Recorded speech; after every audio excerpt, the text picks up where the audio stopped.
তাই তো হবে। দেখুন, তৃণমূল সকালে তৃণমূল, বিকালে বিজেপি, বিকালে বিজেপি তৃণমূল, মানে ভোটদাতারা নিজেরাই কনফিউজ কে কোথায় আছে। হ্যাঁ, এই কালচারটা তো বাংলায় কোনোদিন ছিল না। সত্যি কথা বলতে দেখুন, বামেদের সময় খুন হতো, ধর্ষণ হতো, বিরোধীদের ভোট লুট হতো, ভোট মেকানিজম কন্ট্রোল হতো, সায়েন্টিফিক রিগিং হতো, গণতন্ত্র বহু জায়গায় লাঞ্ছিত হতো। কিন্তু তারপরে আমি বলি, ভোটটা হতো।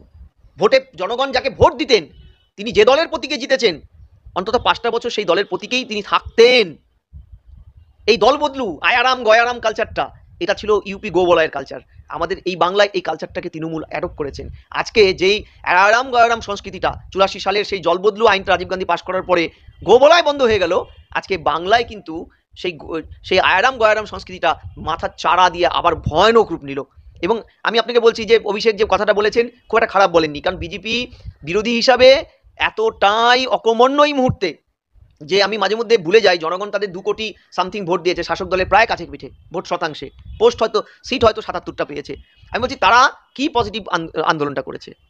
আমি তো বলি বিজেপি এখনো বিরোধী হওয়ার পরীক্ষা চালিয়ে যাচ্ছেন। ওই যে ঠিক অনেকটা বলে না এরকম যে কলকাতা ওদের আবার একটা নিয়ম আছে, দিল্লি থেকে হেডমাস্টার আসতে পরে একটু জেগে ওঠে, হেডমাস্টার চলে যাওয়ার পর আবার ঘুমিয়ে পড়ে।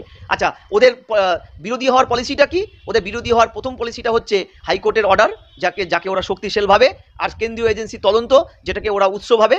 এই দুটোকে পাথেয় করে ওরা বিরোধী হতে চাইছে। জনগণের পাশে থেকে জনগণের জন্য শাসক দলের চোখে চোখ রেখে আন্দোলনের ন্যূনতম কোনো একটা কর্মসূচি বিজেপি দেখেছেন? আমি মাঝে মধ্যে খুব করে বলি যে আপনারা তো বৃষ্টিতে ছেঁড়া ছাতা দিয়ে নিজের গা ঢাকতে চাইছেন। এইভাবে বিরোধী হয় না। ফলত দলের একটা বড় অংশের লার্জ সেকশন সাধারণ নিচুতলার কর্মীরা যেখানে সরে যাচ্ছে, আন্দোলন বিমুখ হয়ে বসে পড়ছে, আর উপরতলার যারা এমপি এমএলএ তারা তাদের পরবর্তী ভবিষ্যতের কথা ভেবে নিয়ে দল পাল্টে টপ টপ করে বড় বড় লোভে প্রলোভনে লাভ দিয়ে চলে যাচ্ছে তৃণমূলের শিবিরে। এটাই স্বাভাবিক। এই দলবদ্ধ কালচারটা তো তৃণমূল এনেছে। এবং আমি দায়িত্ব নিয়ে বলছি, 77 জন এমএলএ 2000 যে 21-এ জিতেছে, এখন বিজেপি দায়িত্ব নিয়ে বলতে পারবে না সে 77 জনের মধ্যে কজন তার দলে আছে। এখন যদি একটা ইয়ে করা যায়, আমি বলতে পারি বিজেপি কেন, তৃণমূলও বলতে পারবে না তার দলে কতজন বিজেপি এসে গেছে। ওই সকালে একটা বিকালে একটা, এটা কিন্তু চলছে বাংলায়। তৃণমূলের গন্ধ লাগা মহিলাকে প্রার্থী করেছেন বিজেপি নেতারা বোতল টাকা নিয়ে ঘুরে বেড়াচ্ছে, গ্রামে আটকে দেবেন, টাকা কেড়ে নেবেন। বাঁকুড়ার তালডাংরার প্রচারে গিয়ে এমনটাই বিতর্কিত মন্তব্য করলেন তৃণমূল সাংসদ অরূপ চক্রবর্তী। মানে দেখুন, তৃণমূল এগুলো বিতর্কিত বলে না, এগুলো সতর্কিত কথা বলা। মানে ধরুন, অনুব্রত যদি বলে গুড় বাতাসা খাওয়াবো, ঝাড়াম চারাম ইয়ে বাজাবো, আমার ছেলেমেয়েরা লাঠি নিয়ে উন্নয়ন রাস্তায় দাঁড়িয়ে থাকবে আমাদের, এগুলো তো প্রচ্ছন্নভাবে কথার ছলে ধমকি দেওয়া।